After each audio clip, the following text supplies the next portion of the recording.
How to level off in a Cessna 172 using the RealSimGear Yoketop FlexSim package. We're going to use the pitch, power, pause, trim, cruise checklist method. Starting with pitch, you'll want to begin leveling off by about 10% of your climb rate prior to reaching the target altitude. So, at 50 feet before my altitude, I'll begin slowly lowering the nose. The tricky part is to time it so vertical speed hits 0 as you capture your desired altitude.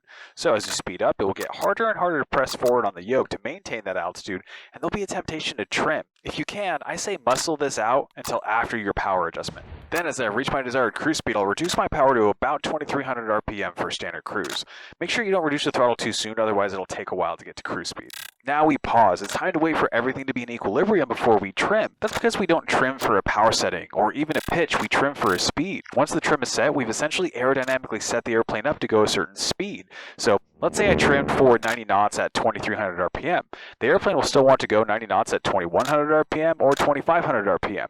So if your pitch or bank is fluctuating, then your speed will be fluctuating and you won't be able to properly trim the airplane for what I like to call jazz hands. Once we're in equilibrium, it's time to trim. So if I'm pushing on the yoke, I'll push up on the trim wheel. If I'm pulling on the yoke, I'll pull down on the trim wheel as I slowly exchange the pressure from my yoke hand and give it to the trim wheel. I'll adjust this until I'm no longer climbing, descending, chasing speed, and I can basically go hands-free on the yoke.